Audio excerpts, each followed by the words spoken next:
मित्रांनो, कायनेमॅटिक्स हा असा टॉपिक आहे ज्यामधून MHCET 2026 या एक्झाम मध्ये 100% प्रश्न येतात. मित्रांनो, मी धरती तुमची एज्युकेटर ग्लोबल ऑनलाईन या युट्यूब चॅनलवरती तुमच्या सगळ्यांचं स्वागत करते. आणि आजच्या व्हिडिओमध्ये आपण PCM, PCB आणि नर्सिंग सीटी या एक्झामसाठी कायनेमॅटिक्स या टॉपिकचे most important questions with detail explanation आपण पाहणार आहोत. मित्रांनो, आता तुम्हाला MHCET 2026 या एक्झामचा सिलेबस एक्झामच्या आधी कव्हर करायचा असेल विथ रिव्हिजन, तर तुम्ही आपली बॅच जॉईन करू शकता, ज्यामध्ये तुम्हाला full syllabus live video lectures, recorded lectures, full syllabus plus chapter wise test series, 2000 plus MC question bank and full syllabus notes यासोबतच फ्री ऑफ कॉस्ट मेंटरशिप मिळणार आहे. आणि मित्रांनो, तुमची एक्झाम झाल्यानंतर तुम्हाला कॉलेजमध्ये ऍडमिशन घेईपर्यंत आमचा फुल सपोर्ट असणार आहे. आता या सर्व गोष्टी तुम्हाला फक्त 2999 रुपयामध्ये अवेलेबल करून देण्यात आल्या. आता नर्सिंग सीईटी सोबतच आपल्याकडे PCM, PCB सीईटी, JEE नीट या एक्झामचे देखील कोर्सेस आहेत आणि प्रत्येक कोर्सची प्राइस ही फक्त 2999 रुपये इतकी आहे. सो लवकरात लवकर तुम्ही हा कोर्स जॉईन करा. हा क्रॅश कोर्स आहे. एक्झामच्या आधीपर्यंत तुमचा सर्व सिलेबस हा कम्प्लीट केला जाईल विथ रिव्हिजन. आता मित्रांनो, PCM, PCB सीईटीचे 2 अटेम्प्ट आहेत, तर त्या दोन्ही अटेम्प्टची तयारी आपल्याकडे करून घेतली जाते. चला आता क्वेश्चन्स कडे बोलूयात. फर्स्ट क्वेश्चन आहे, a body starts from rest and moves with uniform acceleration. What is its velocity after 5 second if acceleration equals to 2 metre per second square. आता आपल्याला फॉर्म्युला यूज करायचा कोणता? V equals to U plus AT. आता इथे काय म्हटलंय, body starts from rest, rest पासून सुरू झाली म्हणजे इनिशियल वेलोसिटी किती असेल? U, ती असेल 0. ऍसेलरेशन आपल्याला दिले किती आहे? 2 आणि टाइम दिलेला आहे 5 सेकंड. आता आपल्याकडे इनिशियल वेलोसिटी, ऍसेलरेशन आणि टाइम आहे. विचारले काय? What is its velocity after 5 second, म्हणजे 5 सेकंड नंतर वेलोसिटी विचारली आहे, म्हणजेच फायनल वेलोसिटी. आता यामध्ये सगळे व्हॅल्यूज पुट करा. 0 plus 2 into 5 equals to 0 plus 10 equals to 10 metre per second. म्हणजे ऑप्शन कोणता राईट असेल? तर ऑप्शन बी हा करेक्ट असेल. जेव्हा पण क्वेश्चन मध्ये असं म्हटलं असेल स्टार्ट फ्रॉम रेस्ट, याचा अर्थ काय होतो? तर रेस्ट पासून ती जी व्हेकल आहे तर ती सुरू झाली किंवा ते ऑब्जेक्ट आहे तर ते स्टार्ट झालाय, म्हणजे त्याची इनिशियल वेलोसिटी ही 0 नेहमी असेल. Okay. Next question, if displacement time graph is a straight line, motion is accelerator, uniform, retarded, circular. तर इथे करेक्ट ऑप्शन असेल, पहा इथे करेक्ट ऑप्शन असेल B which is uniform. Straight line याचा अर्थ काय? तर कॉन्स्टंट स्लोप. आणि स्लोप हा काय शो करतो डिस्प्लेसमेंट टाइम ग्राफ मध्ये? तर वेलोसिटी शो करतो. आता वेलोसिटी कॉन्स्टंट, बघा कॉन्स्टंट स्लोप म्हणजे वेलोसिटी कॉन्स्टंट, आणि वेलोसिटी कॉन्स्टंट याचा अर्थ काय? तर मोशन युनिफॉर्म मध्ये असणार, म्हणजे युनिफॉर्म मोशन. त्यामुळे ते करेक्ट ऑप्शन असेल बी. ओके. आता इथे जर म्हटलं असेल स्लोप हा कर्व आहे, सो तिथे ऍक्सेलरेशन प्रेझेंट असतं आणि वेलोसिटी कॉन्स्टंट असते, त्याच्यामुळे नॉन युनिफॉर्म मोशन आन्सर येईल तेव्हा जेव्हा स्लोप हा कर्व मध्ये असतो. Okay. Next question, a car travels 20 meter in 2 seconds and 40 meter in next 2 seconds. Motion is. आता फर्स्ट इंटरवल स्पीड काय? फर्स्ट इंटरवल स्पीड ही किती आहे? 10 मीटर पर सेकंड. त्याच्यानंतर सेकंड इंटरवल स्पीड किती आहे? 20 मीटर पर सेकंड. जेव्हा speed वाढते तेव्हा ऑटोमॅटिकली ऍसेलरेशन प्रेझेंट असते, बरोबर आहे? म्हणजे आता जर तुम्ही असं म्हणू शकता की unequal distances in equal time is equal to acceleration. आता इथे करेक्ट आन्सर काय येणार? तर ऑप्शन बी हा करेक्ट असेल, विच इज ऍसेलरेटेड. ओके. युनिफॉर्म केव्हा येणार? जेव्हा सेम डिस्टन्स असेल आणि तेच इक्वल टाइम मध्ये कव्हर करायचं असेल. असे सिच्युएशन क्वेश्चन मध्ये नाहीये, सो युनिफॉर्म येणार नाही. रिटार्डेड केव्हा असेल? जेव्हा स्पीड ही डिक्रीज होत असते. इथे असं काही होतंय का? नाही. त्याच्यामुळे सी ऑप्शन पण कट. आणि नंतर आहे झिरो ऍसेलरेशन. झिरो ऍसेलरेशन केव्हा असतं? जेव्हा स्पीड ही कॉन्स्टंट असते. ओके. रिमेनिंग ऑप्शन्सचं एक्सप्लेनेशन सुद्धा लक्षात राहू द्या, कारण आपल्याला याच टाईपचा क्वेश्चन एक्झाम मध्ये येईल असं नसतं. सो जे पॉइंट सांगते ते नोट डाऊन करा आणि एक्सप्लेनेशन लक्षात ठेवा. त्यानंतर नेक्स्ट क्वेश्चन पाहूयात. Unit of acceleration is. इथे ॲसेलरेशनचं युनिट विचारलंय. ॲसेलरेशनचं युनिट काय असतं?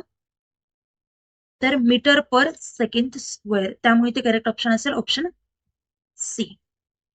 कारण ॲसेलरेशनचा फॉर्म्युला असतो change in velocity per unit time. आता वेलॉसिटीचा फॉर्म्युला काय असतो युनिट? तर metre per second divided by टाइमचं असतं सेकंड. सो फॉर्म्युला काय झाला? Metre per second square. त्यामुळे करेक्ट ऑप्शन असेल option C. Next question. A particle moving with constant speed in a circle has zero acceleration, constant acceleration, changing acceleration, infinite ॲसेलरेशन.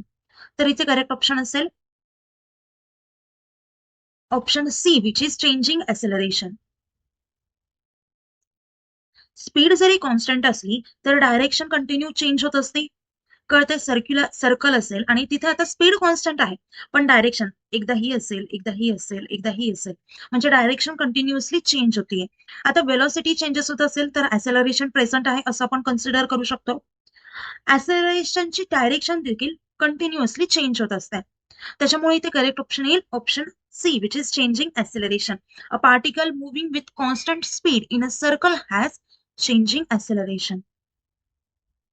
Speed constant याचा अर्थ असा नाहीये की velocity देखील कॉन्स्टंट असेल. Speed constant is not equal to velocity constant. दोन्ही गोष्टी वेगळ्या आहेत. याला डायरेक्शन नसती स्पीडला तर वेलॉसिटीला डायरेक्शन असते. इथे पहा, इथे असं विचारलंय की a particle moving with constant speed in a circle has changing ॲसेलरेशन.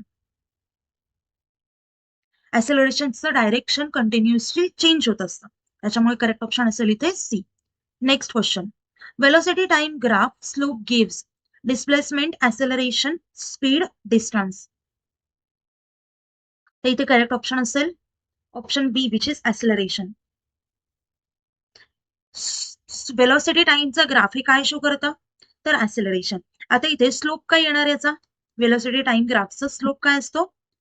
तर delta V upon delta T, म्हणजे change in velocity upon change in time equals to acceleration. त्यामुळे इथे करेक्ट ऑप्शन असेल option B which is acceleration. Next question. Area under velocity time graph gives. Area equals to असतं velocity into time आणि हे काय देतं? तर displacement. It gives displacement. त्यामुळे ते करेक्ट ऑप्शन असेल ऑप्शन बी डिस्प्लेसमेंट. ओके. सीईटी मध्ये ग्राफचे क्वेश्चन्स डेफिनेटली विचारले जातात. त्यामुळे या व्हिडिओमध्ये मी थोडं ग्राफवरती जास्त फोकस केलेला आहे. त्या गोष्टी लक्षात ठेवा. Next question. A body falls freely. Its acceleration is increasing, decreasing, constant, zero. Correct option असेल option C which is constant. इथे फक्त ग्रॅव्हिटी ऍक्ट करते, जिथे ॲसेलरेशन इक्वल्स टू जी असतं, जी कॉन्स्टंट व्हॅल्यू असते, ज्याची व्हॅल्यू असते नियरली इक्वल टू 9.8 किंवा आपण 10 पण कन्सिडर करतो मीटर पर सेकंड स्क्वेअर. समजलं? आता इथे काय म्हटलंय?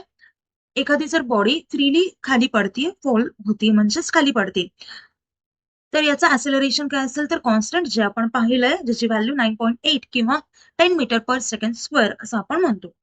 Next question. A train accelerates uniformly from 10 meter per second to 20 meter per second in 5 seconds. Acceleration is. आता इथे ॲसेलरेशन विचारलं. ॲसेलरेशनचा फॉर्म्युला काय येतो? तर v minus u upon t. तर हा फॉर्म्युला कुठून आलाय? तर v equals to u plus a t. या फॉर्म्युल्यावरून आपण ए ची व्हॅल्यू काढली. आता इथे पहा, फायनल वेलोसिटी काय असणार आहे? 20 minus initial velocity 10 divided by time असेल 5. त्याच्यामुळे इथे करेक्ट ऑप्शन काय येईल? 10/5 equals to 2 metre per second square. त्यामुळे करेक्ट ऑप्शन असेल B. Next question. Which quantity can be negative. खालीलपैकी कोणती क्वांटिटी निगेटिव्ह असू शकते असं विचारलंय. ऑप्शन्स आहेत स्पीड, डिस्टन्स, डिस्प्लेसमेंट, टाइम.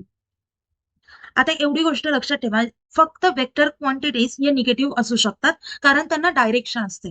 त्याच्यामुळे इथे करेक्ट ऑप्शन असेल option C which is displacement. कारण डिस्प्लेसमेंट ही वेक्टर क्वांटिटी आहे आणि बाकीचे स्पीड, डिस्टन्स, टाइम हे स्केलर क्वांटिटी आहेत. त्याच्यामुळे त्यांना डायरेक्शन नसते, त्यामुळे त्या निगेटिव्ह कधीही नसतात. फक्त डिस्प्लेसमेंट ही निगेटिव्ह मध्ये शो होत आहे. कळतंय?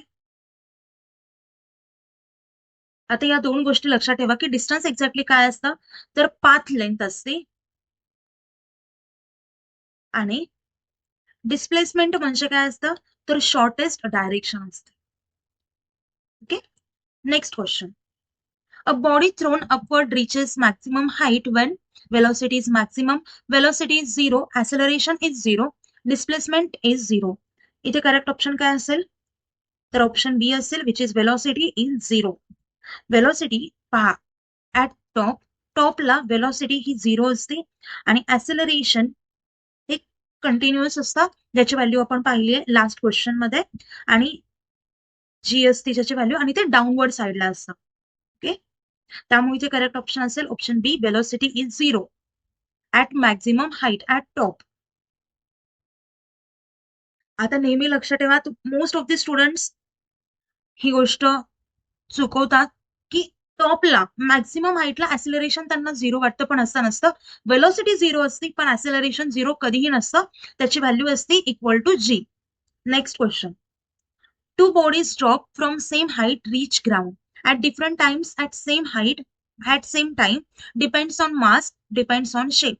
तर इथे करेक्ट ऑप्शन असेल, पहा इथे करेक्ट ऑप्शन असेल B, which is at same time. आता ही एक आयडियल कंडिशन आहे जिथे एअर रेझिस्टन्स नसतं. टाइम डिपेंड करते ओनली ऑन हाईट आणि जी, मास वरती नाही. म्हणजे कितीही जड असो किंवा कितीही हलकं असो, तर ते मास वरती डिपेंड करत नाही. टाइम हा हाईट आणि जीच्या व्हॅल्यूवरती डिपेंड करतं. त्याच्यामुळे इथे करेक्ट ऑप्शन असेल option B, which is at same time. Next question. Initial velocity equals to 0, acceleration equals to 5 metre per second square, time equals to 4 second, so displacement equals to what. आता इथे आपल्याला you दिलंय, ए दिलंय, T दिलंय. First of all आता इथे आपल्याला दुसरा फॉर्म्युला यूज करावा लागेल, तो म्हणजे S equals to U T plus half A T square. इथे सगळं व्हॅल्यू पुट करा. यू झिरो असेल, so U T equals to 0 plus half into A ची व्हॅल्यू असेल आहे 5 इंटू टी स्क्वेअर, 4चा स्क्वेअर. आता इथे हाफ इंटू 5 इंटू 16, 8चा 2 8चा, त्याच्यानंतर 8 5 40. सो इथे करेक्ट ऑप्शन असेल option B, which is 40 metre. Next question. A particle moves with constant velocity. Its acceleration is positive, negative, zero, infinite. तर इथे करेक्ट ऑप्शन असेल option C, which is 0. acceleration equals to असतं change in velocity. आता जर constant वेलॉसिटीने एखादा particle move करत असेल तर त्याची इनिशियल वेलॉसिटी आणि फायनल वेलॉसिटी या दोन्हीही सेम असतील, त्याच्यामुळे त्याचं ऍक्सेलरेशन किती येणार, तर 0 येणार. कळालं? Next question. If velocity doubles, kinetic energy becomes same, double, triple, 4 times. So the correct option is option D, which is 4 times. कारण कायनेटिक एनर्जीचा फॉर्म्युला काय असतो, तर half m v square. Half m. आता इथे म्हटलंय वेलॉसिटी डबल केली आहे, आता वेलॉसिटी 2v झाली, म्हणजेच हाफ एम 2v चा होल स्क्वेअर, म्हणजेच किती जाणार, हाफ एम 4v स्क्वेअर. म्हणजे कायनेटिक एनर्जी काय झाली, 4 टाइम्स. त्यामुळे इथे करेक्ट ऑप्शन असेल ऑप्शन डी. नेहमी लक्षात ठेवा, kinetic energy is directly proportional to v square. So the correct option is option D. आता मित्रांनो, आपण हे सर्व क्वेश्चन डिटेलमध्ये डिस्कस केलेत. तरीही तुम्हाला काही डाऊट्स असतील तर मला व्हिडिओ खाली कमेंट करून विचारू शकता किंवा या नंबरवरती कॉन्टॅक्ट देखील करू शकता. मित्रांनो, आपण जो कोर्स लॉन्च केलेला आहे, जे आपले क्रॅश कोर्स सुरू झालेला आहे, तो नक्कीच जॉईन करा. तुम्ही जर तो कोर्स जॉईन केला तर माझी गॅरंटी आहे त्या कोर्समध्ये तुम्हाला प्रत्येक एक्झाम मध्ये तुम्हाला 95+ नक्कीच पडतील. तर लवकरात लवकर हा कोर्स जॉईन करा आणि तुमच्या ड्रीमला अचीव्ह करण्याची प्रोसेस ही सुरू करा. कोर्स जॉईन करण्यासाठी दिलेल्या नंबरवरती तुम्ही कॉन्टॅक्ट करू शकता किंवा प्ले स्टोअरवरती जाऊन ग्लोबल ऑनलाईन ऍप हे डाउनलोड करून ओपन करून तिथून देखील तुमचा कोर्स एनरोल करू शकता. मित्रांनो, लवकरात लवकर कोर्स जॉईन करा. आता एक्झामला खूप कमी दिवस राहिलेले आहेत. आता आपलं लेक्चर इथेच एंड करूया. Thank you, nice day, bye.